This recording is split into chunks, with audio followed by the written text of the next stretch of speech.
Digital India, एक नई सोच। नयन गांव गुड़ीपाड़ा में साल भर पहले 3 लोगों की हत्या हो गई थी। मरने वाले कटारा परिवार के 3 सदस्य जमीन विवाद में मार दिया गया था। दूसरा पक्ष मरने वाले गांव छोड़कर चले गए थे। अब आकर पुलिस प्रशासन से मांग कर रहे हैं कि हमें गुड़ीपाड़ा हमारे घर में रहने दिया जाए। एसपी गौरव तिवारी गांव गुड़ीपाड़ा में मोहन कटारा की लड़की से बातचीत की। लड़की ने बताया कि यहाँ लोग पहले भी 3 लोगों की हत्या कर दी है, वे लोग फिर हमला कर सकते हैं।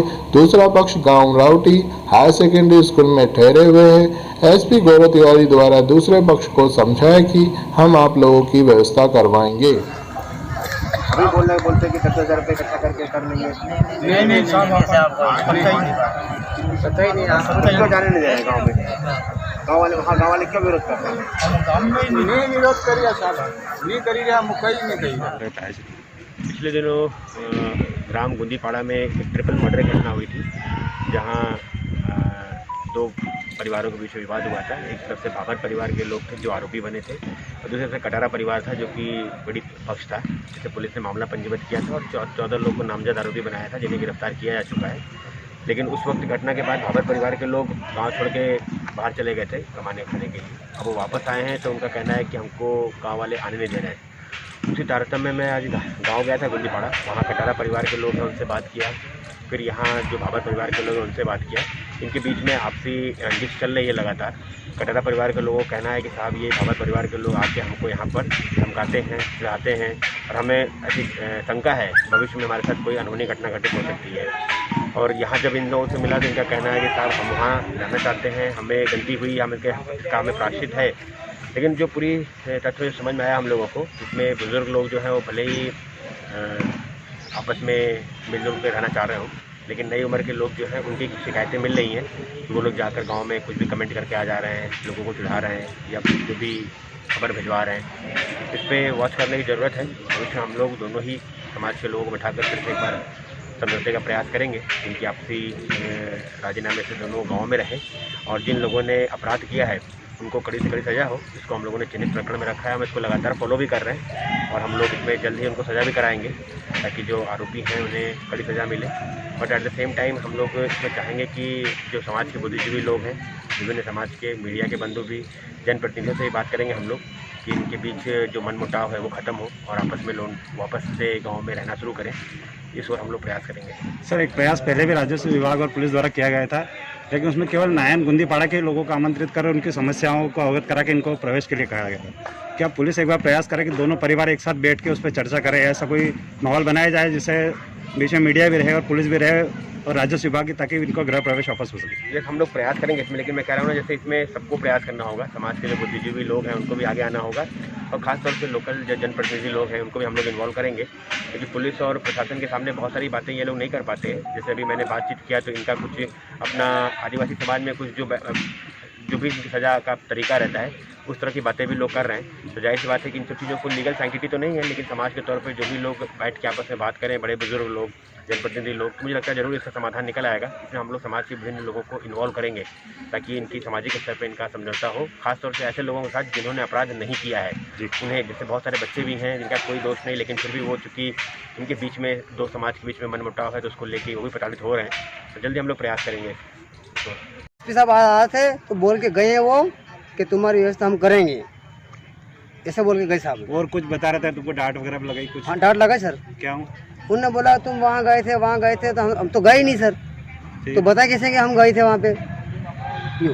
क्या बोला? और फिर कुछ भी नहीं बोला उन्होंने। वो सर एसपी साहब बोल रहे थे अभी कि मतलब तुम्हारे हाथ से मतलब ये तुम्हारा घर का मतलब खिड़की दरवाजा तुमने निकाला सब। तो सर हमको वहाँ रहने नहीं दिया था, हम निकाले कैसे गए वहाँ से? अभी कुछ बोल गए वापस गाँव में भेजने के लिए? हाँ, भेजने का बोला सर। अभी तुम कितने दिन से यहाँ रह रहे हो? सर हमारा को तो यहाँ करीबन 1 महीना हो गया है। फिर खाने पीने क्या? खाने पीने की कुछ व्यवस्था नहीं है हमारे पास। फिर पहले खाली एक दिन 50 किलो चावल दिया था सरपंच मंत्री ने। हाँ। उसके बाद कुछ भी नहीं है, ना हमारे पास खाने की व्यवस्था है, ना कुछ दवा खाने जाने की व्यवस्था है, कुछ भी नहीं है, पैसे भी नहीं है उसके पास। तो तुम कैसे खाना पीना कर रहे हो? हाँ, खाना पीना कैसे कर रहे हो? अब तो हम हमारा गुजारा कर रहे हैं, क्या करें? किसी से मतलब उतार इसके लिया, उसी से लिया, ऐसे करके मतलब 1 दिन की वक्त की रोटी खा रहे हैं हम, क्या करें? छोटे बच्चे भी है तुम्हारे साथ? छोटे बच्चे है, बूढ़े भी है, डिलीवरी भी है, सब कुछ है हमारे पास, पर जाए कहाँ? कोई व्यवस्था नहीं कर रही? व्यवस्था कुछ भी नहीं है हमारे पास, गवर्नमेंट की व्यवस्था कुछ भी नहीं है। कहाँ गए? कितने लोग हो तुम? करीबन हमसे हम 200-250 लोग हैं सब मिलके।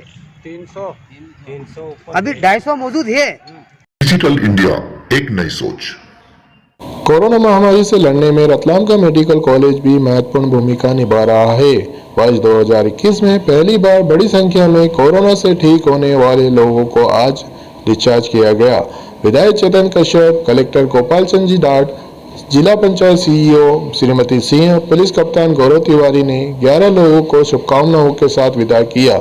मेडिकल कॉलेज से ठीक होकर जाने वाले नितिन सोनी और देवदत्त पाठक ने अपने अनुभव में मेडिकल कॉलेज को थैंक्स बोला।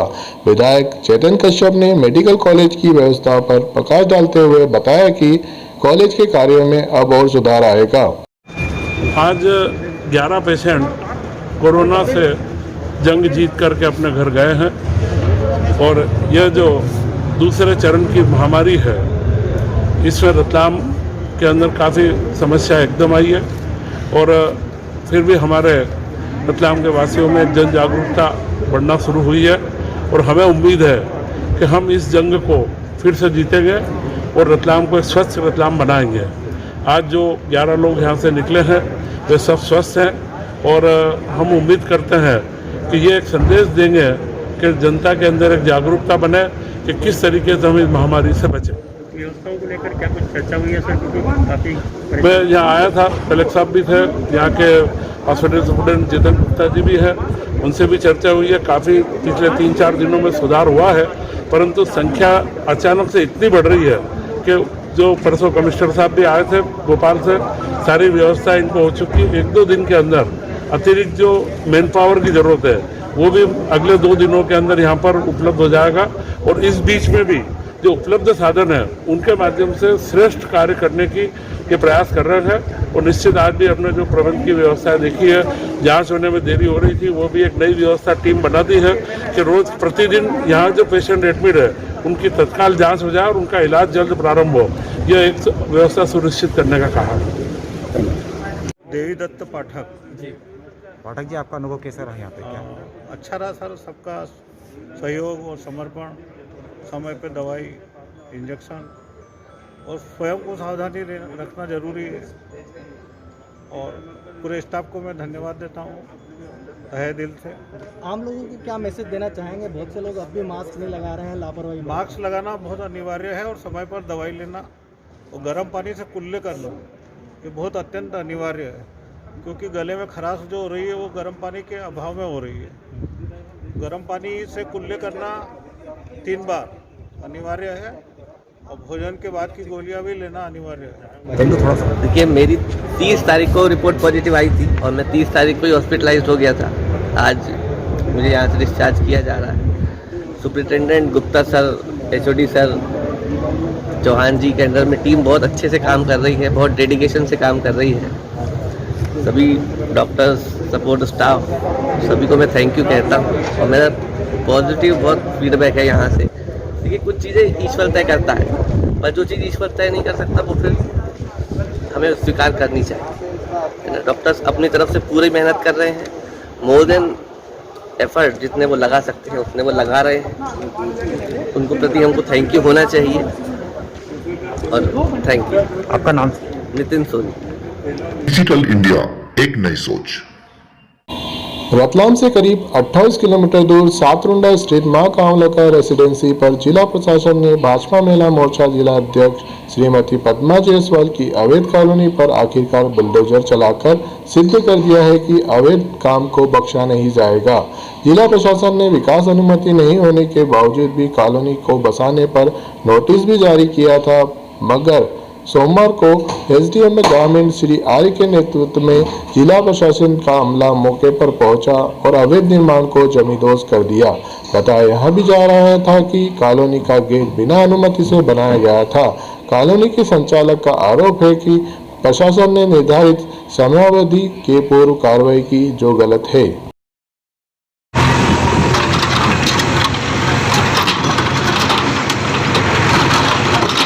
प्रशासन ने मेरे को 7 दिन पहले नोटिस दिया था, विगत 30 तारीख को शाम को 5:30 बजे। उसमें 7 दिन की समय अवधि थी, जवाब देना था मेरे को। मैंने जवाब सब कंप्लीट कर रखे थे और मेरा 3 तारीख को ये इसका एक सेकंड दिखा देते ना। 3 तारीख को मैंने जवाब तैयार कर लिया था और देने के लिए जा रही थी। लॉकडाउन होने के कारण मैं जवाब नहीं दे पाई। आज मेरा सुबह 10:30 बजे जाने का था कि मैं जाके और ये पेपर सारे सबमिट करवा दूंगी। उसके पहले ही 7:30 बजे ही यहाँ पर पुलिस प्रशासन आया, SDM आए और उन्होंने पूरा कार्रवाई कर दी। मैंने कहा सर आप मेरे पेपर देख लीजिए, मेरे पेपर देखने के बाद तो आप कार्रवाई करेंगे ना। बोले कोई पेपर वेपर नहीं देखेंगे हम, हमारे ऊपर निर्देश है और हम कार्रवाई करेंगे बस। और तुरंत जैसी भी लगाई उन्होंने, गेट तोड़ा, रोड तोड़ा, यहाँ तक कि बेचारा एक व्यक्ति लोन लेके अपना मकान बना था कमर्शियल डाइवर्टेड ज़मीन में। मेरे को आप एक बात बताइए कि कमर्शियल डाइवर्टेड ज़मीन क्या होती है? कमर्शियल डाइवर्टेड ज़मीन वो होती है कि आदमी अपना व्यवसाय चालू कर सके। उसकी पानी की टंकी, उसका प्लांट पूरा ख़त्म कर दिया, उसका खाना बना रहे थे वो गैस वेस सब तोड़ दिया उन्होंने। अच्छा, कितने प्लाट अभी तक बिक चुके थे? कोई प्लाट नहीं बिके हुए हैं, उसमें कुछ भी नहीं बिका हुआ है। अनुमति मेरे पास लेटर आया था कलेक्टर साहब का कि इसमें विकास अनुमति नहीं है। विकास अनुमति मेरे जनवरी से प्रोसेसिंग में है। बाकी उन्होंने 7 पॉइंट दिए हैं, 6 पॉइंट मेरे पास कंप्लीट है उसके। एक 7वां पॉइंट विकास अनुमति वो कलेक्टर साहब ही देंगे। अच्छा, दूसरी आप ये बताइए जी, अभी जो कॉलोनी का जो कंस्ट्रक्शन था जी बंद था या चालू था? बंद था ना सर। अच्छा जी, कारण जब हमारे पास नोटिस आया तो हमने बंद कर दिया था। वो डाइवर्शन है मेरा, पूरी जमीन डाइवर्टेड जमीन है मेरी और कमर्शियल डाइवर्टेड जमीन है मेरी। अच्छा, कॉलोनाइजर का लाइसेंस है आपके? कॉलोनाइजर साहब है ना, कलेक्टर साहब का दिया हुआ ही है मेरे पास में। टाउन एंड कंट्री प्लानिंग यहाँ पे लागू होती है या नहीं होती है? यहाँ पर नहीं होती है, वो शहरों में होती है। ग्रामीण क्षेत्र में ऐसा कोई भी प्रावधान नहीं है। अभी तक आपका कितने लाख का नुकसान कर दिया है? मेरा कुछ भी 20-30 लाख रुपए का नुकसान हुआ है। कैलकुलेशन तो नहीं है पर हाँ 30-40 लाख, मतलब और ज़्यादा ही हुआ होगा। अब मैं कैलकुलेशन करने तो बैठी नहीं हूँ क्योंकि मेरा तो क्षतिपूर्ति हुई है। मैं तो इतनी मानसिक टेंशन में हूँ कि अभी मैं आपको भी कुछ बता नहीं सकती हूँ। मैं इतना बोल रही हूँ, ये भी मेरे लिए काफ़ी है। अगर एक घर में एक दरवाज़ा टूटता है या एक दीवार टूटती है ना तो उसको तकलीफ होती है। और मेरे तो पूरा मतलब मेरी जो जीवन की कमाई थी ना वो सब यहीं लगा रखी थी मैंने, वो पूरा तहस नहस कर दिया। मतलब SDM साहब एक बात सुनने के लिए तैयार नहीं, कलेक्टर साहब ने सारे फ़ोन बंद कर लिए। तो मतलब आप सोचिए समझे, प्लानिंग के मुताबिक मेरे ऊपर कार्रवाई की गई। अच्छा, जवाब देने के लिए आपके पास कुछ समय बचा था? 1 दिन 2 दिन का समय है मेरे पास में जवाब देने के लिए भी। उसके पूर्व पहले ही कार्रवाई कर दी गई। आप बीजेपी के अंदर एक अच्छी पदाधिकारी थी, किस पद पे हैं और आपका नाम? मैं महिला मोर्चा में जिलाध्यक्ष हूँ, पद्मा जायसवाल मेरा नाम है और वर्तमान में जिलाध्यक्ष हूँ मैं भाजपा की। अच्छा, महिला मोर्चा की। क्या लग रहा है प्रदेश सरकार है और प्रशासन इतना तानाशाह है तो क्या कहेंगे? क्या कहेंगे? अगर मेरे जैसा इंसान परेशान होता है तो फिर आम पब्लिक का क्या कर सकते हैं? मतलब अगर मैं जिला अध्यक्ष होते हुए भी मेरे ऊपर इतनी बड़ी कार्रवाई हो रही है और रतलाम से 30 किलोमीटर दूर है ये। अगर रतलाम में होता ना तो हम और भी बात मानते कि चलो रतलाम में कितनी अवैध कॉलोनियाँ हैं साहब, उनकी तरफ तो आप देख ही नहीं रहो क्योंकि आपको तो वहाँ से भरपूर मिल रहा है, अब हमारे यहाँ से कुछ मिल नहीं रहा होगा। मतलब सीधी सच्ची बात है। मैं तो कोई प्रशासन पे भी आरोप नहीं लगा रही हूँ, पर सब चलता है, सब दे रहे हैं, ले रहे हैं, हम भी देते हैं, ऐसा नहीं है कि हम नहीं दे रहे हैं। प्रतिद्वंदी के रूप में कौन हो सकता है? वैसे प्रतिद्वंदी तो मेरा कोई भी नहीं है। किसके इशारों पे ऐसा कुछ हुआ होगा? अब ये तो कलेक्टर साहब ही बता सकते हैं, SDM साहब बता सकते हैं कि कौन प्रतिद्वंदी है या कौन शिकायत कर रहा है। अच्छा, पार्टी के किसी वरिष्ठ नेता से आपकी भी चर्चा हुई थी कि इस तरह की जो अवैध कार्रवाई की जो प्रशासन कर रहा है, मनमाना रूप जा रहा है, तो आपने? मेरी सांसद महोदय से बात हुई थी, मेरी विधायक महोदय से बात हुई थी, उन्होंने कलेक्टर साहब से जाके बात भी की। उन्होंने कहा था कि भाई इनको 1 महीने का समय दे दिया जाए तो ये इतने इनको कॉलोनी की परमिशन मिल जाएगी। और अगर गेट हटाना है तो मैं आधे घंटे में गेट हटा देती। अगर ये मुझको पहले कह देते या प्रशासन मुझे कह देता कि ये गेट हटाना है तो मैं हटवा देती। क्या लग रहा है, सांसद और विधायक की भी कलेक्टर ने नहीं मानी? सही मानी थी तभी तो जाके ये बंद किया उन्होंने। नहीं, वैसे तो तोड़ ही दिया, अब कुछ सब अब तो सारा खत्म ही हो गया। अब क्या बोलने से, अब मैं किसी के खिलाफ नहीं बोलूँगी। सांसद महोदय और विधायक महोदय जैसा कि बताया आपने तो मदद करी उन्होंने, मेरे लिए फ़ोन लगाए हैं। अब कलेक्टर साहब फ़ोन या रिसीव कर, अब ये तो ऊपर वाला जानता है, मैं इस विषय में कुछ भी नहीं बोलना चाहूँगी।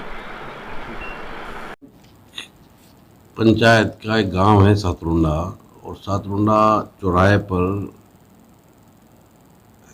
श्रीमती पद्मा जायसवाल ने के नाम पर वो लैंड है और वहाँ पर अवैध कॉलोनी विकसित हो गई है। तो ये इसमें कॉलोनी विकास करने की अनुमति भी नहीं है उनके पास। साथ में उनके द्वारा जो है संबंधित ग्राम पंचायत से निर्माण की अनुमति लेना चाहिए, वो भी उन्होंने नहीं ली। तो ग्राम पंचायत ने उनको नोटिस जारी करके उनसे कारण पूछा और उनका जवाब लिया। जवाब समाधान कारक नहीं होने पर उनके विरुद्ध जो है उस अतिक्रमण को हटाने का ठहराव प्रस्ताव किया गया। ये कार्रवाई पंचायत के द्वारा की गई। हम लोग वहाँ उनके सहयोग के लिए कानून व्यवस्था बनाने के लिए उपस्थित थे। जो तोड़ा गया है, कार्रवाई की गई, वो पंचायत द्वारा की गई है? बिल्कुल, पंचायत रतागढ़ खेड़ा द्वारा की गई। अच्छा सर, दूसरी चीज़ एक यहाँ पे आती है, एक और का पूर्व विधायक हैं मथुरालाल जी डामर, उनका भी जो उनकी भी जमीन वहीं जुड़ी हुई है। उसकी जमीन किसका जो मकान था, क्या था ये? उनकी जमीन भी उसी जमीन से जुड़ी हुई है। और वो किनकी जमीन जुड़ी हुई है सर? जो आप बता रहे हैं उनकी ज़मीन भी वहीं पास में पद्मा जायसवाल से जुड़ी हुई ज़मीन है। हाँ। और उस ज़मीन में भी जो रोड थे, जो अवैध थे, वो सब तोड़ दिए हैं पंचायत। सर डाइवर्शन कराया हुआ था? डाइवर्शन कराना अलग चीज़ है। डाइवर्शन तो इस बात के लिए होता है कि किसी भूमि का प्रयोजन कृषि से बदल के आवासीय या व्यावसायिक या अन्य प्रयोग में करना है। हाँ। तो वो शासन के हित में डाइवर्शन होता है, उसका प्रीमियम वाटर जमा होती है। लेकिन यदि उस डाइवर्टेड लैंड में भी अगर आप निर्माण कार्य करना चाहते हैं तो संबंधित निकाय से, चाहे ग्राम पंचायत हो चाहे नगरीय निकाय हो, उससे अनुमति लेना उनको आवश्यक है। साथ में अगर आप कॉलोनी डेवलप कर रहे हैं तो कॉलोनी विकास की अनुमति भी आपको संबंधित जिले के कलेक्टर साहब से लेनी चाहिए। अच्छा, समय अवधि दी गई थी, कितने दिन की इनको समय अवधि दी गई थी? इनका देखिए, ये दो प्रकार की कार्रवाइयाँ हैं जो पैरेलल है। एक कॉलोनी विकास की अनुमति नहीं लेना, जो कि कलेक्टर न्यायालय का प्रकरण है, उसमें उनको शोकाज जारी हुआ और समय 7 दिन में जवाब देने के लिए कहा गया होगा। दूसरी कार्रवाई जो है वो पंचायत के द्वारा की गई है कि पंचायत ने उनको नोटिस जारी करा, उन्होंने नोटिस मिला उनको, उन्होंने जवाब दिया, पंचायत उससे संतुष्ट नहीं हुई और उसके बाद पंचायत ने तोड़ने का ठहराव